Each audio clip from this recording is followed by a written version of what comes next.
So Martha Stewart.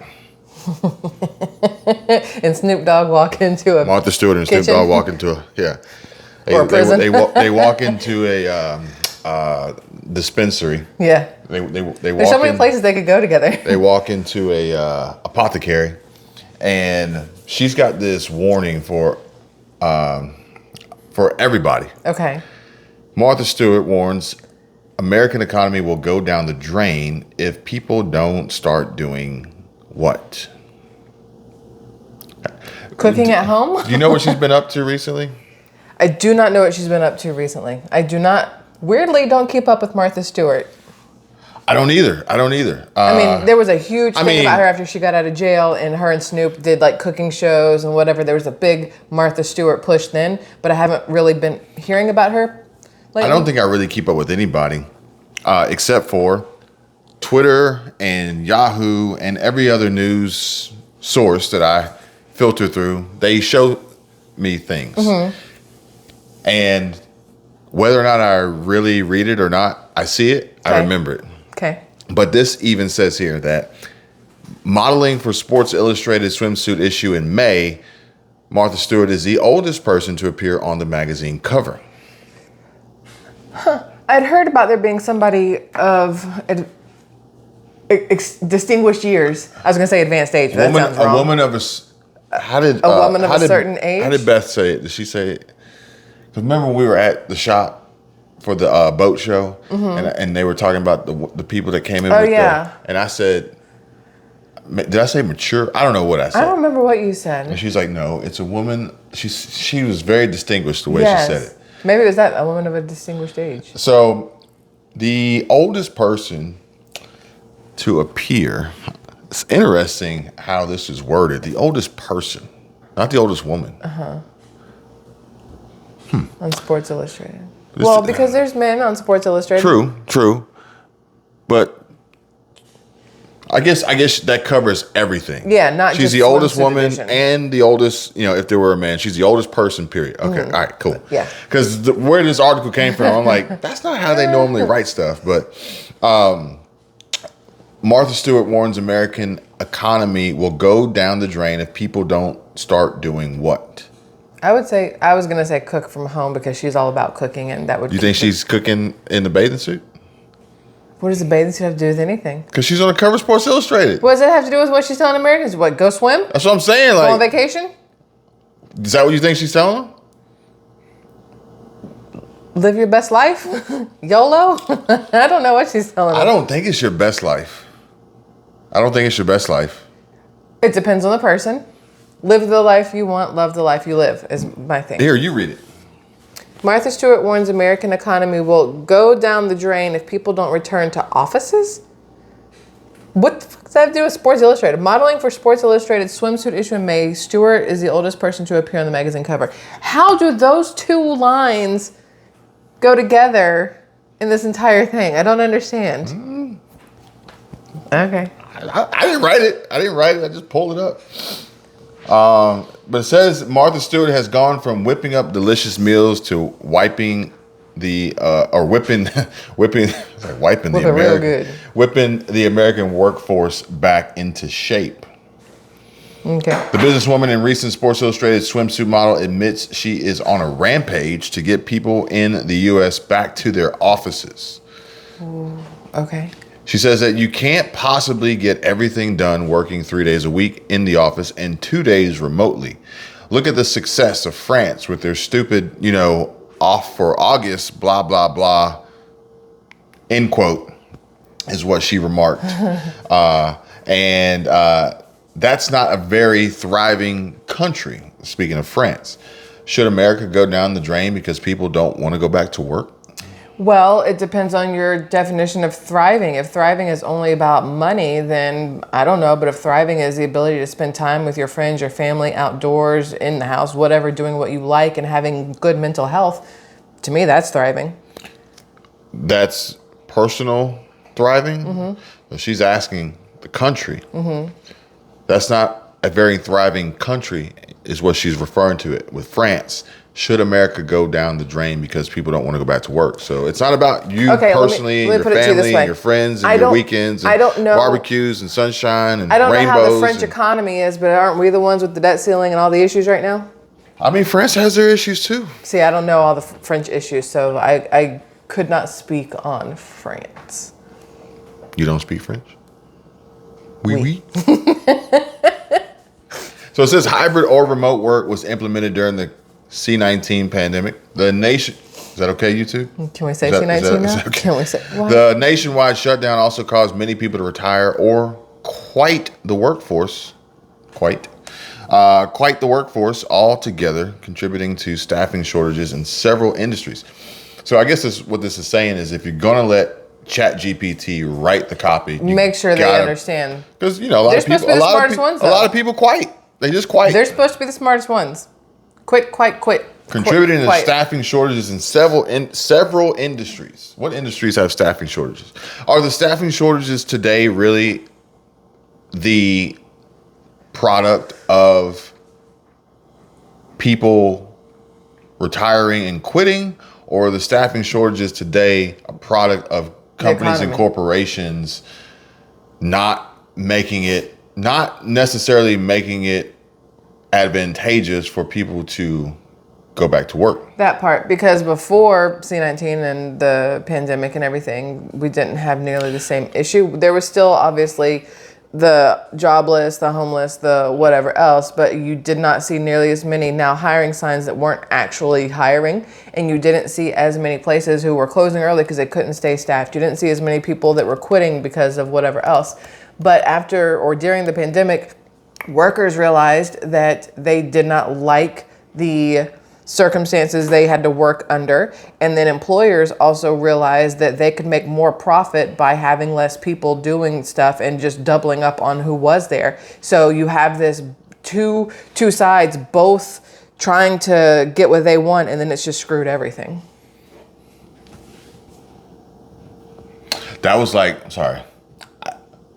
Was it Iron Man and Thor? Mm-hmm. And they were like shooting their beams at each other in the forest, and then it just exploded. Yes. That's exactly what's happening with our economy. It's Iron Man and Thor in the forest. What movie was that? That was the second one. The Civil War? No. That was Avengers. That was an Iron Man movie. That was Avengers or Iron Man? Iron Man.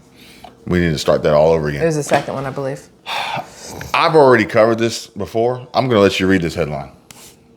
Walmart takes the return to office one step further by asking hundreds of employees to relocate to an entirely new city. Look, you can ask me all day long, but unless you're paying out the butt for it and making it so that I'm moving up into whatever I'm leaving to wherever I'm going, nah, I'm good. But according to this, the nationwide shutdown also caused many people to retire and quite the workforce altogether. We're still saying quite the workforce? Contributing to staffing shortages in several industries. Staffing shortages, while Martha Stewart is saying everyone should go back to the office, and then one of the largest corporations in the country, if not the world, is telling employees you have to relocate to a new city. Therefore, if these employees don't relocate and then there's staffing shortages, is it because they quit? Is it because they retired? Or is it because the company and corporation that they work for has made it extremely difficult for that to be a reality? Well, yeah, I mean, the corporations are, in the long run, the ones who are making it difficult for the American worker, no matter how you want to look at it. They close them down in the cities of the people who shop there and need them and whatever else, and you probably could still get staffing there. And then they move them to areas that they feel are more money to spend, less chance of probably theft and whatever else. But in a lot of those areas, people don't need to work as much. So then you're moving into an area where you're going to have an employee shortage because there's not that many people that need to work.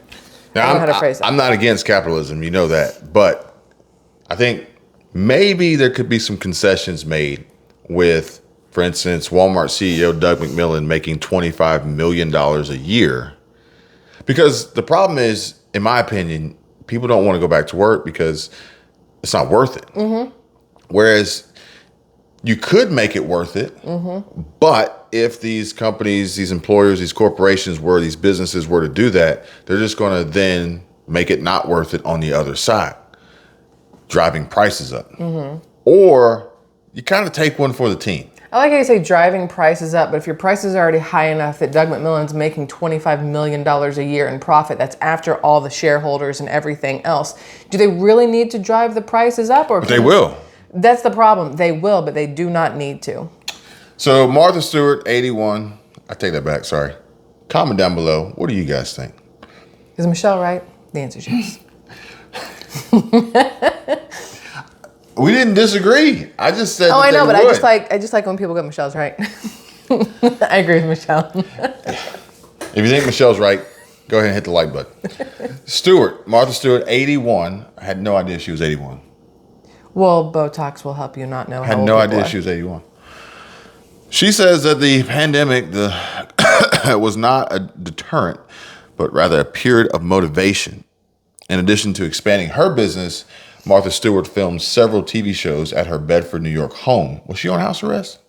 Yes, there was house arrest after a while. So it's not like you were motivated. You literally had nothing else to do, and the world was shut down, so you might as well, since you're stuck at home, She says, I continue to work 5 days a week. Cool, you already had bukus of money falling out your butt before all this started. That's that whole, what's that word? Yes, I'm interrupting you. What's that word where you don't really... Hypocrite? That one, but there was another one. I can't think of it. I'll think of it while you're Thirst talking. trap? And interrupt, I'm sure. Thirst trap? Is that the word? No. She looks great, but no. I like how they say Martha Stewart in a bathing suit, y'all. It looks like just a low-cut tank top, and she's wearing like a puffy parachute around it. It's like drapes. Yes. So people will say YouTube's not, go get a real job. And on one of the videos I put up yesterday, I think, or maybe today, I was talking about the rideshare gig work, Uber, Lyft, and someone said, you can't make any money with that because now there's more drivers than there are riders. There's more drivers than there are passengers. And the drivers now spend more time, money, and they have greater expense trying to get the fare, trying to get the ride than actually making any money. And then, our friend here who does it, he says that nobody's tipping anymore. So then they said, go get a real job. So it's kind of funny because Martha Stewart, in my opinion, says that she continued to work 5 days a week, recording different things from home. So she doesn't have a real job? Is that what we're saying? I still think, hey, no offense to anybody out there, but you're going to take offense to this. If you are those people who go get a real job, you're an idiot. Anything that you are doing that brings in some sort of income is a real job. Just because you're not clocking in from 9 to 5 for the man doesn't make it not a real job. That's incredibly stupid. That is all. I hate that. We're waiting for somebody to comment. Michelle's right. I'm right. You know how many people are going to say I'm right? If I say it, they you say, can be a stay-at-home mom. If I say it, they say, Kevin, unsubscribe. Stay-at-home moms. People are like, you should go get a real job. Okay, y'all want to stay home and try raising these little children? Like, they never taking care of the house? They never said that in the 50s. They never say that because stay-at-home moms don't get a paycheck. They don't make any money. You see what I'm saying? So they wouldn't say that. There's still people that say that kind of thing. Oh, like the one that triggered you on that Patreon post we put up. That was yeah. Whew. Yeah. That one's a lot of people. That one's real special. Yeah. But anyway, Martha Stewart has her finger in many pots. I figured they'd say pies. Having but that's also kind of gross to me when you look at it. If Martha Stewart was that's what she was filming. If Martha Stewart was a pie, what kind of pie would she be? Elderberry. Damn. Is prune a pie? That'd be a disgusting pie, a prune pie. Ugh. Although prunes are very good. My Nana used to make me eat them. So she says, having launched the World of Martha, and I guess this is her online exclusive WAP. Fans only. WAP? WAP. Oh. I was thinking World of Martha. Oh, I was thinking WAP. I was thinking WAP. Martha, World of Thwam, actually. The World Twam. Thwam? Twam. The World of Martha in Amazon stores.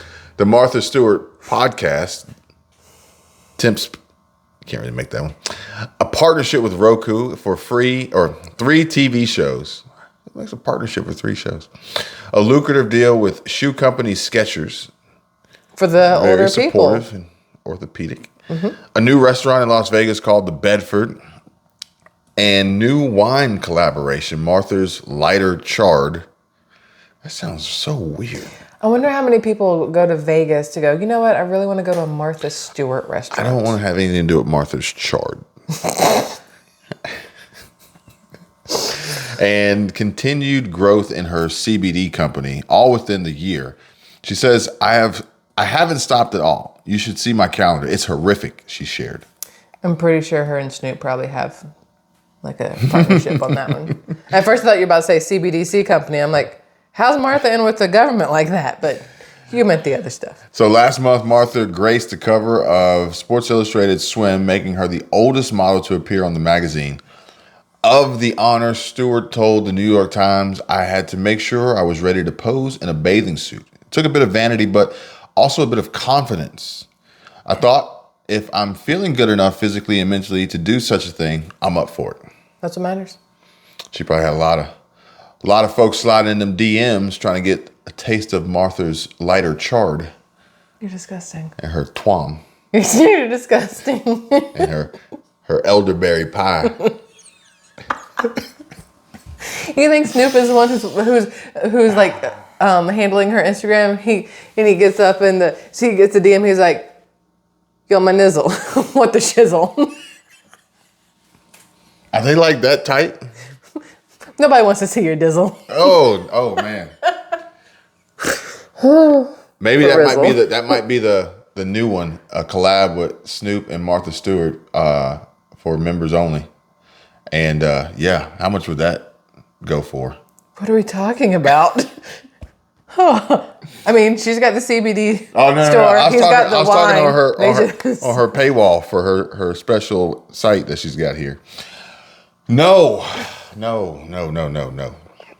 But we got another story to cover when we come back because we got to go.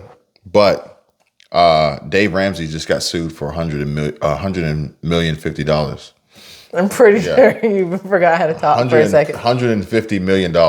Is it by one person or a collective group of people who feel like following his advice screwed them? 17 people. Okay. So call it 18 because you had the attorney, or maybe more for the team, but they're suing him for $150 million. And a quick search shows that his net worth is roughly $200 million. I don't think that the lawsuit comes anywhere close to being worth $150 million for the potential damages that could have been associated with this ridiculous claim.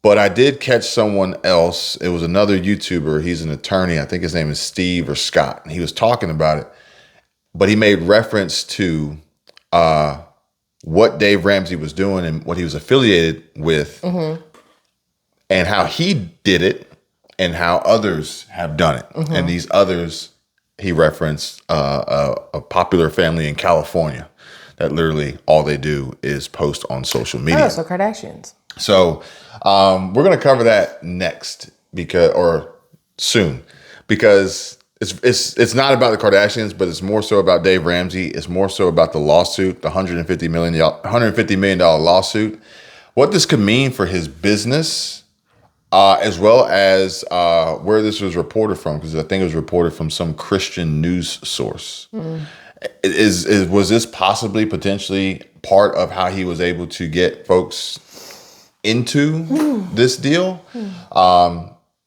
Spoiler alert, it has to do with timeshares. Oh, gosh. Those are the worst. And if you recall, a lot of folks would call his show and usually have issues with timeshares. And he would say, well, you're an idiot for even getting in there. How could you think about that? They couldn't get out of. So I think this goes in really well because I talked about timeshares today from the standpoint of buying a condo, but then renting it out as a timeshare. Yeah. And it was one of the things that the attorney on the radio, I don't know if you remember the commercial, a timeshare is the one thing you can buy. You'll never know how much it's going to cost you because you essentially have to keep paying for it forever. Yeah. But as I was doing my research, seems like a condo is just that. Between the cost to purchase the condo, the ongoing property taxes, the insurance, the assessments, the reserves, all these added costs. And then you add on top of that mismanagement of funds within the association, within the HOA, stealing that money. Now you got to pour money back in because you thought you had, in one instance, $1.3 million in your reserve, only to find out you had $400,000 because the board spent $900,000 on decorations. I spent $900,000 on decorations. So condos ultimately end up being timeshares, basically. And that's kind of the situation we're in now, where I think there's going to be a mass exodus, or at least an attempt to get out of these condos here in Florida. What happens to the cities that are based around tourists and condos? Well, I think that they'll survive, but if we're going to see the crash, we may see the crash in real estate hit condos. But vacation rental condos, like beachfront, water, near water, not the average, home buyer who bought at the height. No, we're potentially these condos that are not necessarily getting the rent that the short-term rentals and the snowbird long-term rentals that they need or they expected or they wanted, but also can't sell them because no one's really super interested in buying them. But there's the problem. If that's what crashes, then that becomes a non-safe place to stay. That hurts the city. I don't think it becomes non-safe. And we'll do this because I want to talk about great detail, because I'm saying, like, look, a condo here that you want is anywhere from $700,000 to $1.5 million. The crash would be, we're seeing 4 to 8. You'd buy one. Oh, I'd buy 2. Exactly. So I don't think it would be that bad. It would just hurt those who own them. But then you have this refresh, this recycle of the new owners and buyers. Okay. Maybe. Okay. But with we'll that talk being about it from my point of view later. From your point of view later. But with that being said, we are in a timeshare ourselves. And inherently, timeshares are bad. They're money pits. Talking about the apartment? No.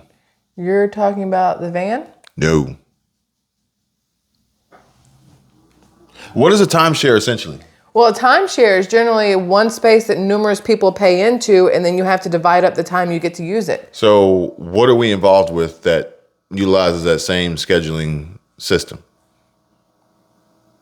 If I had the answer, I'd give it to you. Because I don't know. Freedom Boat Club. Oh, okay. Yeah, technically you're right. So technically it's a timeshare. Each month, but there's 10 things to choose from. You got 50 people paying into those 10 things monthly, and it comes down to who gets there first on who gets to take what. Okay. So it's technically a timeshare, but a timeshare, although not necessarily presented as a timeshare, a membership that nobody really complains about. Like, I haven't found any complaints online. Well, because it's freaking awesome. Similarly, being a member to a country club. I was going to say the same thing. These golf clubs, the people who are members there, they're probably not complaining either. Well, some of them. Okay, some of them. You got to pay in to the initiation. Then you have to get your tee time. You got to schedule that. Then you got to pay your greens fees on top of that. And then you typically got to have a certain amount of build every month in the clubhouse before the turn. So, I mean, we pay fuel, so that's kind of along the same lines. But if you can't get your tee time, if they don't maintain the club, then it's kind of like, man, this ain't what I signed up for. Whereas with us, we have numerous places we can go, whereas that's for one golf course, generally speaking. True, yeah. Which then started creating this network of golf courses that allow you to do that. But still, if you can't get the tee time, it's no good. It's not worth it. Did you hear that the PGA and LIV, the Saudi Arabia backed golf thing, have merged into one now? Yeah, I don't know if it's a big deal or not, but some people, from what I read, are not happy about the Saudi Arabia backed LIV being part of the PGA, but the PGA wasn't making enough money, so they needed to smush together to try to get more eyes, more players, more money. They weren't making enough money. Do you know how much those golfers make? Yeah, which means people quit paying the prices to go watch people stand around and put some balls around. I mean, in the quiet. in the heat. I didn't go to the Masters. Yeah, you did. No, I didn't. What did you go to? I went to the FedEx Cup. Oh yeah. In Atlanta, right? That's the one. At Eastlake. But I can only imagine what it would be like in Augusta. Especially having spoken to one of the credit card merchant processors who managed that and how much they paid him to run the transactions. It's funny because they throttle the transactions. But for an event like that, Augusta National, they'll pay extra to have transactions processed immediately so that there's never a wait. Yeah. And the merchant takes on that risk. Yeah. But they also throttle it back so that it's an option to pay for. Yeah. Like, I'm sure Disney does it. But, you go some places, you swipe your card, you're waiting like... Publix does that a lot of times. Like why is this taking so long? Yeah. But it's a lower fee, and ultimately it should never be reversed. But either way, we can talk about that in another video. And if we're going to talk about timeshares from her point, or condos from your point of view. I was about to say, you need to hear my point of view. We'll do that on 2.0. Squirrel Trap 2.0. Okay. All right.